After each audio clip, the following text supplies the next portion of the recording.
commencé la dernière fois, c'est-à-dire qu'aujourd'hui on va lire le chapitre 1 du livre Dracula de Bram Stoker qui a été publié en 1897. Vous pouvez trouver cette édition gratuitement sur le site ebookgratuit.com. Chapitre 1. Journal de Jonathan Harker, sténographié, Bistritz, 3 mai. Quitté Munich à 8h du soir le 1er mai, arrivé à Vienne de bonne heure le lendemain matin, nous aurions dû y être à 6h46, mais le train avait 1 heure de retard. À en juger d'après ce que j'ai pu apercevoir du wagon et d'après les quelques rues où je me suis promené une fois débarqué, Budapest est une très belle ville. Mais je craignais de trop m'éloigner de la gare. Malgré ce retard, nous devions repartir comme prévu. J'ai eu l'impression très nette de quitter l'Occident pour entrer dans le monde oriental. Après avoir franchi les magnifiques ponts du Danube, ces modèles d'architecture occidentale, le Danube ici est particulièrement large et profond. On pénètre immédiatement dans une région où prévalent les coutumes turques. Ayant quitté Budapest sans trop de retard, nous arrivâmes le soir à Klausenburg. Je m'y arrêtai pour passer la nuit à l'hôtel royal. On me servit au dîner, ou plutôt au souper, un poulet au poivre rouge, délicieux, mais cela vous donne une soif. J'en ai demandé la recette à l'intention de Mina. Le garçon m'a appris que cela s'appelait du paprika Endel, que c'était un plat national et donc que j'en trouverais partout dans les Carpates. Ma légère connaissance de l'allemand me fut fort utile en cette occasion. Sans cela, vraiment, j'ignore comment je m'en serais tiré. À Londres, quelques moments de loisir m'avaient permis d'aller au British Museum et à la bibliothèque. J'avais consulté des cartes de géographie et des livres traitant de la Transylvanie. Il me paraissait intéressant de connaître certaines choses du pays, puisque j'aurais affaire à un gentilhomme de là-bas. Je me rendis compte, la région dont il parlait dans ses lettres est située à l'est du pays, à la frontière des 3 États, la Transylvanie, la Moldavie et Bucovine, dans les Carpates. Une des parties de l'Europe les moins connues et les plus sauvages, mais aucun livre, aucune carte ne put me renseigner sur l'endroit exact où se trouvait le château du comte Dracula, car il n'existe aucune carte détaillée de ce pays.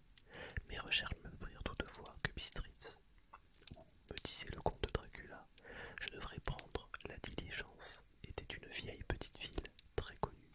Je noterai là mes principales impressions. Cela me rafraîchira la mémoire quand je parlerai de mes voyages à Mina. 4 races se sont implantées en Transylvanie. Au sud, les Saxons, auxquels se sont mêlés les Valaques, qui eux-mêmes descendent des Daces. À l'ouest, des Magyars. À l'est et au nord, enfin, les Séclaires. C'est parmi ceux-ci que je dois séjourner. Ils prétendent descendre d'Attila et des Huns. Peut-être est-ce vrai, car lorsque les Magyars conquirent le pays au XIe siècle, ils s'y trouvèrent les Huns déjà établis. Il paraît que toutes les superstitions du monde se retrouvent dans les Carpates et ne manquent pas de faire bouillonner l'imagination populaire. S'il en est ainsi, mon séjour pourra être des plus intéressants. Je ne manquerai pas d'interroger le comte au sujet de ces nombreuses superstitions. Je dormis mal, non que mon lit ne fût pas confortable, mais je vis toutes sortes de rêves étranges. Un chien ne cessa durant toute la nuit de hurler sous ma fenêtre. Est-ce là la cause de mon insomnie, ou fût-ce le paprika? Car j'eus beau boire toute l'eau de ma carafe, la soif me desséchait toujours la gorge. Vers le matin, enfin, je me suis sans doute complètement endormi, car je me suis réveillé en entendant frapper à ma porte, et il me sembla qu'on devait frapper depuis longtemps. Au petit déjeuner, j'eus à nouveau du paprika, aussi qu'une espèce de porridge faite de farine de maïs qu'on appelle mamaliga, et l'auberge farcie, plat excellent qui porte le nom de impletata. J'en ai noté également la recette pour Mina.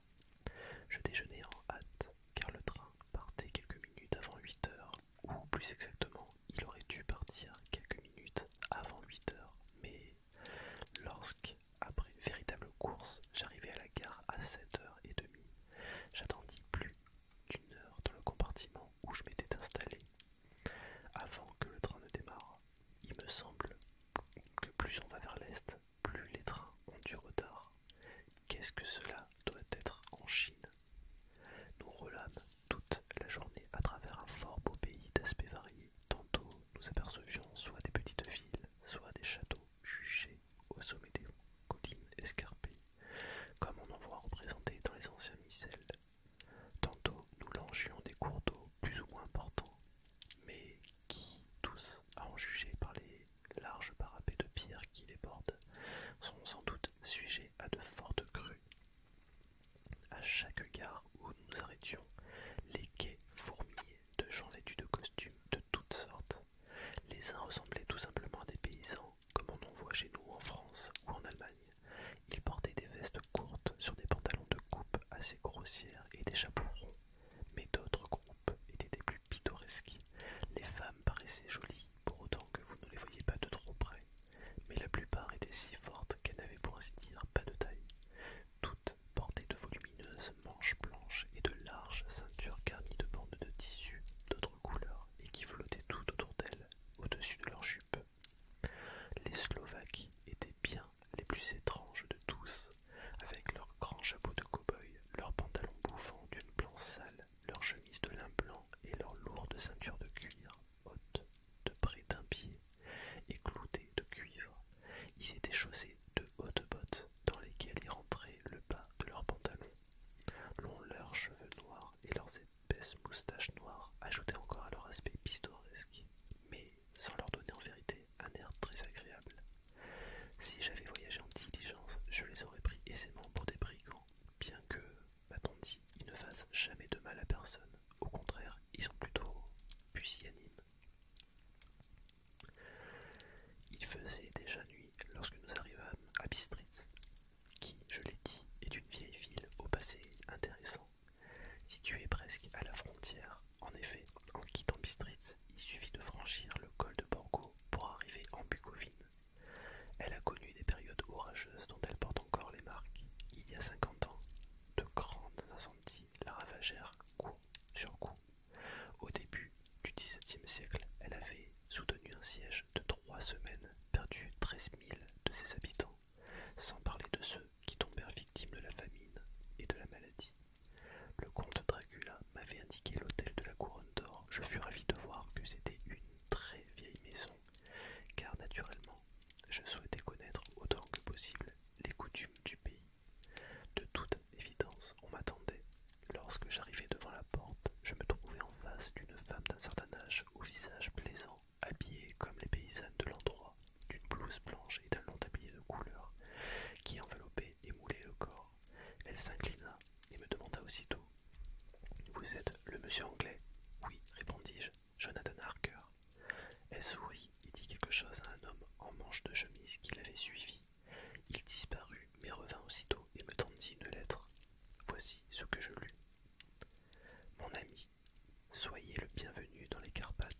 paraissait si épouvantée que je tentai, mais enfin de la réconforter. Finalement, elle s'agenouilla et me supplia de ne pas partir, ou du moins d'attendre un jour ou deux. Chose sans doute ridicule, je me sentais mal à mon aise. Cependant, on m'attendait au château. Rien ne m'empêcherait d'y aller. J'essayai de la relever et lui dis sur un ton fort grave que je la remerciais, mais que je devais absolument partir. Mais se releva, s'essuya les yeux, puis prenant le crucifix suspendu à son cou, elle me le tendit. Et je ne savais que faire, car, élevé dans la religion anglicane, j'avais appris à considérer de telles habitudes comme relevant de l'idolâtrie, et pourtant, j'aurais fait preuve, me sembla-t-il, d'impolitesse, en repoussant ainsi l'offre d'une dame âgée qui ne voulait que du bien, et qui vivait à cause de moi des moments de véritable angoisse. Elle lut sans doute sur mon visage l'indécision où je me trouvais. Elle me passa le chapelet autour du cou en me disant simplement « Pour l'amour de votre mère ». Puis elle sortit de la chambre. J'écris ces quelques pages de mon journal en attendant la diligence qui, naturellement, est en retard. Et la petite croix pend encore à mon cou. Est-ce la peur qui a gêné la vieille dame, ou les effrayantes superstitions du pays, ou cette croix elle-même, je ne sais pas. Mais le fait est que je me sens moins calme que d'habitude. Si jamais ce journal parvient à Mina avant que je la revoie moi-même, elle y trouvera de moins au moins mes adieux. Voici la diligence. Le 5 mai, au château. La pâleur grise du matin s'est dissipée peu à peu. Le soleil est déjà haut sur l'horizon qui apparaît comme découpé par des arbres ou des collines sans que je puisse le préciser, car il est si lointain que toutes choses grandes et petites s'y confondent. Je n'ai plus envie de dormir, et puisqu'il me sera loisible demain de me lever quand je le voudrai, je vais écrire jusqu'à ce que je me rendorme, car j'ai beaucoup de choses étranges à écrire. Et pour le lecteur, ne crois point que j'ai fait un trop bon repas avant de quitter Bistritz, qui me permet de lui donner exactement le menu. On me servit ce qu'on appelle ici un steak de brigand. Quelques morceaux de lard accompagnés d'oignons, de bœuf et de paprika, le tout enroulé sur des petits bâtons de rôti au-dessus de la flamme, tout simplement, comme à Londres, nous faisons des abats de viande de boucherie. Je bus du médiache doré, vin qui vous pique légèrement la langue, mais ma foi, ce n'est pas désagréable du tout, j'en pris seulement 2 verres.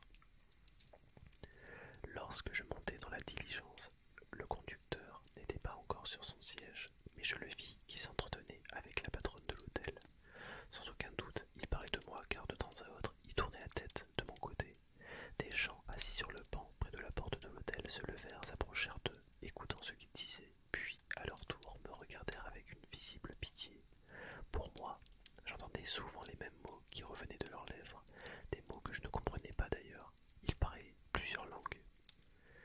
Ainsi, ouvrant tout tranquillement mon sac de voyage, j'y pris mon dictionnaire polyglotte et cherchai la signification de tous ces mots étranges.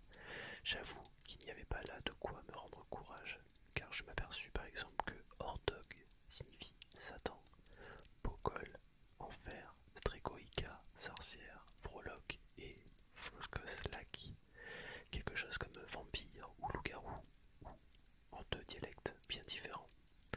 Quand la diligence se mit en route, les gens qui, devant l'hôtel, s'étaient rassemblés du plus en plus nombreux, firent tous ensemble le signe de croix, puis dirigèrent vers moi l'index et le majeur.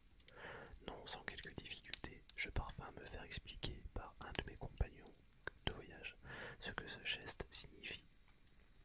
Il voulait me défendre ainsi contre le mauvais œil, nouvelle plutôt désagréable pour moi qui partais vers l'inconnu, mais d'autre part, tous ces hommes et toutes ces femmes paraissaient me témoigner tant de sympathie, partageaient le bonheur où ils me voyageaient, déjà que j'en fus profondément touché.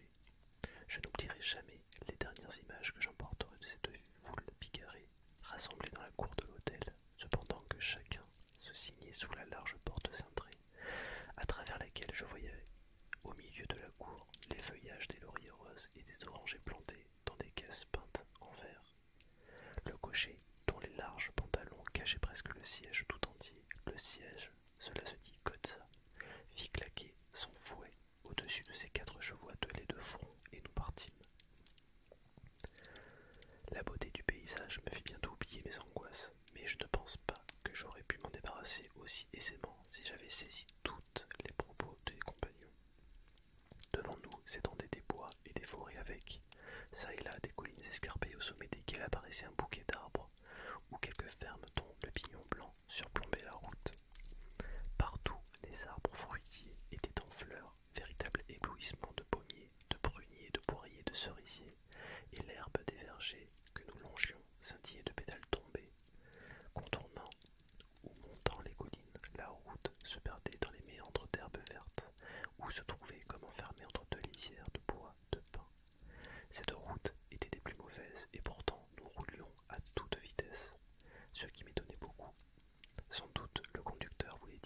à Borgobrunn sans perdre de temps. On m'a appris que la route en été était excellente, mais qu'elle n'avait pas encore été remise en état après les chutes de neige de l'hiver précédent.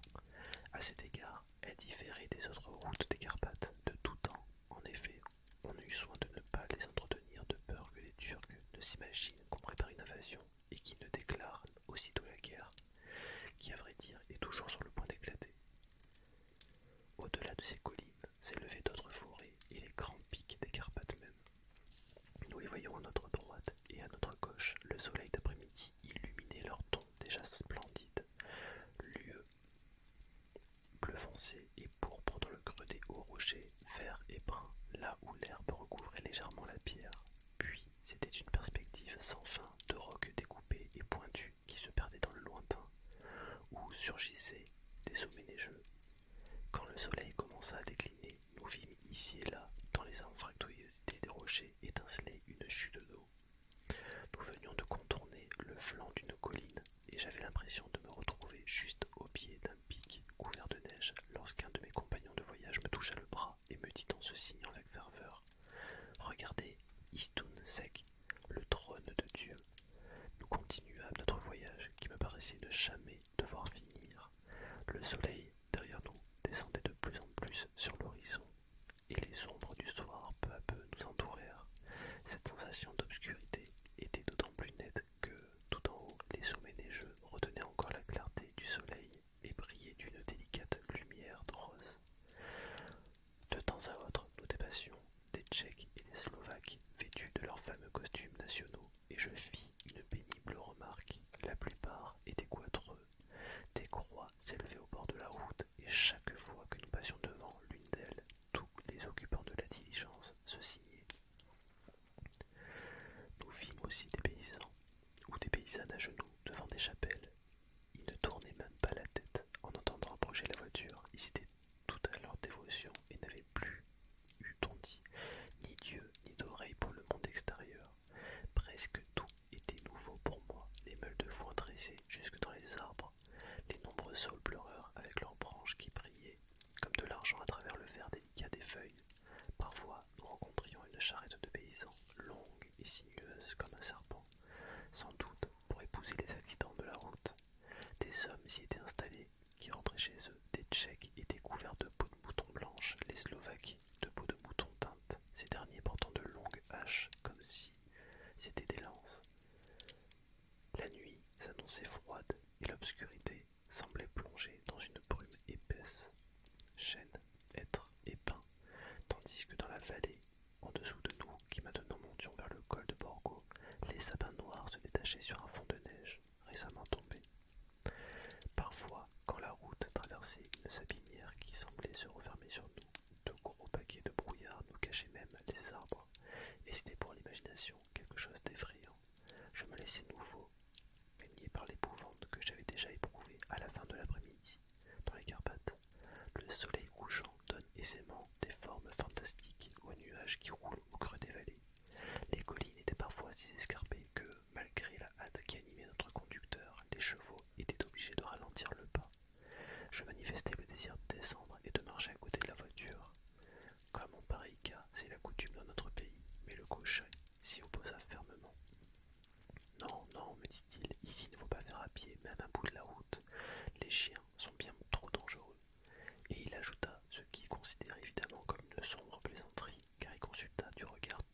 ses lumières, mais la nuit demeurait un noir d'encre.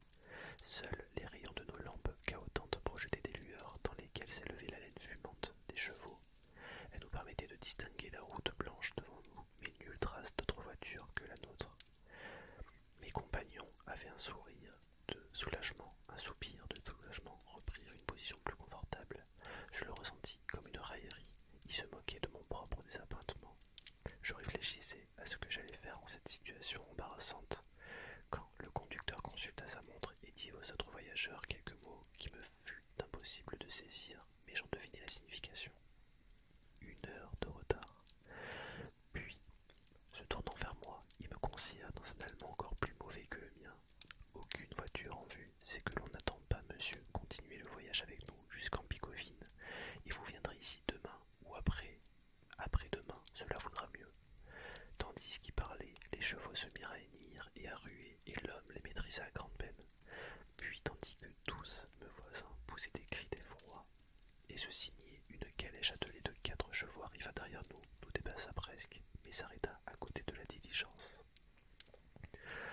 À la lueur de nos lampes, je vis que les chevaux étaient splendides, d'un noir de charbon. Celui qui les conduisait était un homme de haute taille, doté d'une longue barbe brune et coiffé d'un large chapeau noir qui nous cachait son visage.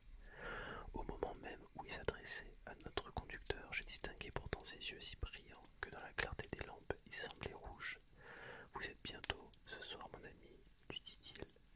L'autre répondit sur un ton mal assuré. Mais ce monsieur qui est anglais était pressé. Voilà pourquoi, je suppose, répliqua le nouveau venu. Vous vouliez l'emmener jusqu'en Burgovine. Non, mon ami, impossible de me tromper. J'en sais trop et mes chevaux sont rapides. Il sourit en parlant, mais l'expression de son visage était dure. Il était maintenant tout près de la voiture. On voyait ses lèvres très rouges, des dents pointues, blanches comme de l'ivoire. Un voyage, murmura à l'oreille de son voisin, le vers fameux de Léonore sur Burger. Den die Toden reiten schnell, car les morts vont vite. Le cocher de la calèche l'entendit certainement, car il regarda le voyageur avec de nouveau un étrange sourire. L'autre détourna la tête tout en se signant et en tendant 2 doigts. Qu'on me donne les bagages de monsieur, reprit le cocher. En moins de temps qu'il ne faut pour le dire, mes valises passèrent de la diligence dans la calèche. Puis je descendis moi-même de la diligence, et comme l'autre voiture se trouvait tout à côté, le cocher m'aida en me prenant le bras d'une main qui me sembla d'acier. Cet homme devait être d'une force prodigieuse. Sans un mot, il tira sur les rênes, les chevaux firent demi-tour, et nous roulâmes à nouveau et à toute vitesse dans le col de Borgo. En regardant derrière moi, je vis encore à la lueur des lampes de la diligence fumer les naseaux des chevaux, et se dessinèrent une dernière fois à mes yeux les silhouettes de ceux qui, jusque-là, avaient été mes compagnons de voyage. Ils se signaient. Alors que le conducteur fit claquer son fouet et les chevaux prirent la route de Bucovine, comme ils s'enfonçaient dans la nuit noire, je frissonnais et je me sentis en même temps affreusement seul. Mais aussitôt, un manteau fut jeté sur mes épaules, une couverture de voyage fut étendue sur mes genoux, et le cocher me dit, en un excellent allemand, « Mauvais temps, mein Herr, et le comte, mon maître, m'a recommandé de veiller à ce que vous ne preniez pas froid. Le flacon de Slivovitch, l'eau de vie de la région, est là, sous le siège, si vous en avez besoin. Je n'en pris pas une goutte, mais ce n'est pas déjà un réconfort de savoir qu'il y avait dans la voiture. Mon inquiétude, cependant, était loin de se calmer. Au contraire, je crois que, si j'en avais eu la possibilité, j'aurais interrompu ce voyage, de plus en plus mystérieux. La calèche, elle roulait de plus en plus vite, tout droit. Soudain, elle tourna brusquement, prit notre route de nouveau à droite. Il me semblait que nous passions et repassions toujours au même endroit. Aussi y appliquai-je mon attention, essayant de retrouver tel ou tel point de repère, et je m'aperçus que je ne m'étais pas trompé.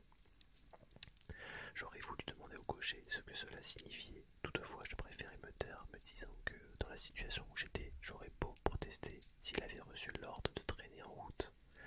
Bientôt, cependant, j'eus envie de savoir l'heure, et je fis craquer une allumette afin de consulter ma montre. Il était près de minuit. Je tressaillis d'horreur. Sans doute, les superstitions à propos de tout ce qui se passe à minuit m'impressionnaient-elles davantage après les événements insolites que je venais de vivre. Qu'allait-il m'arriver maintenant? Un chien se mit à hurler en bas de la route. Sans doute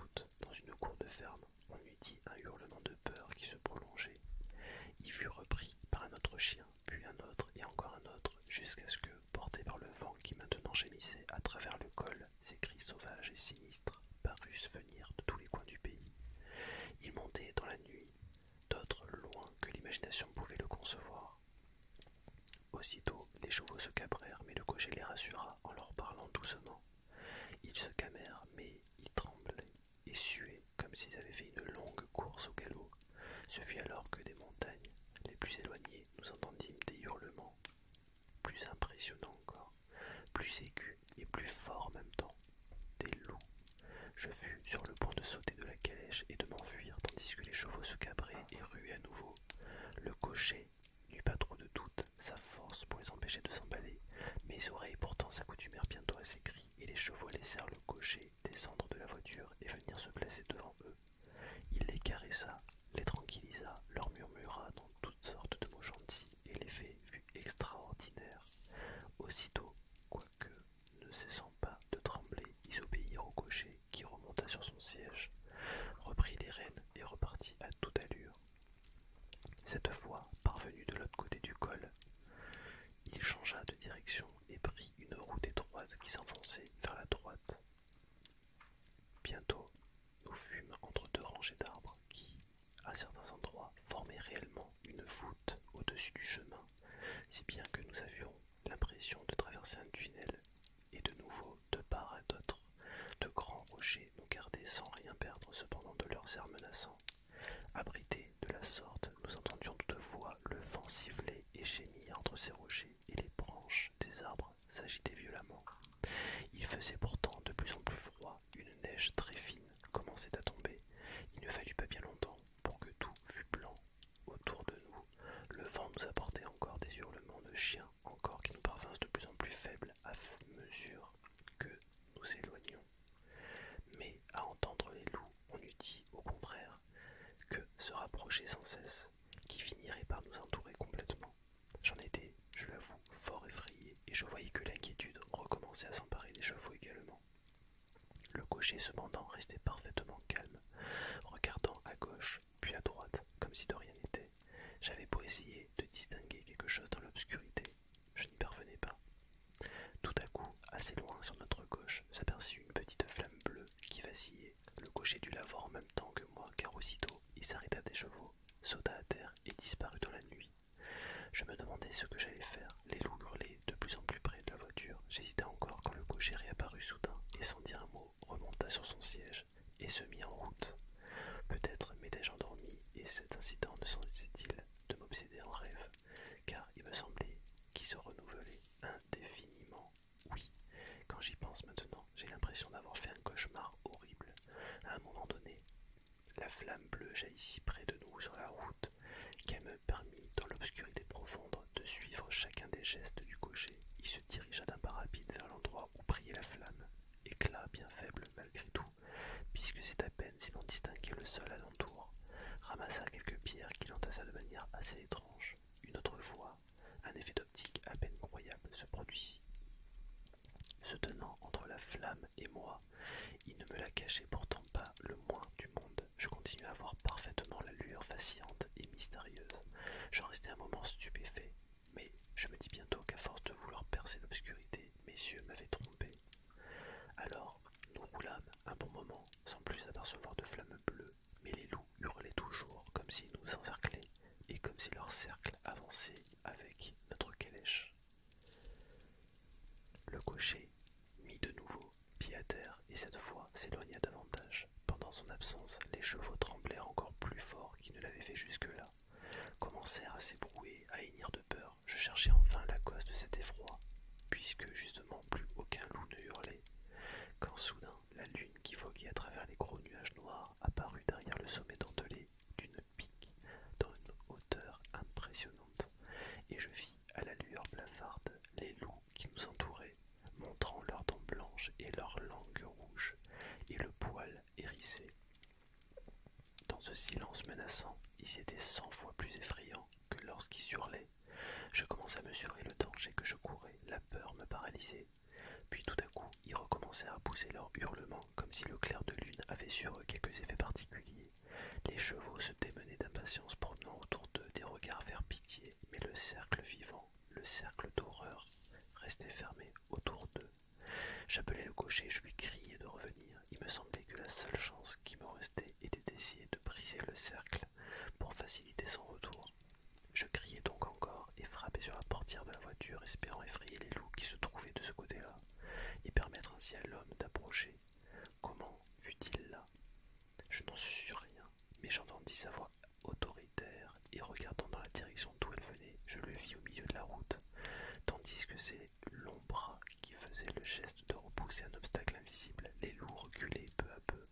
À ce moment, un gros nuage couvrit la lune, et de nouveau, l'obscurité fut complète.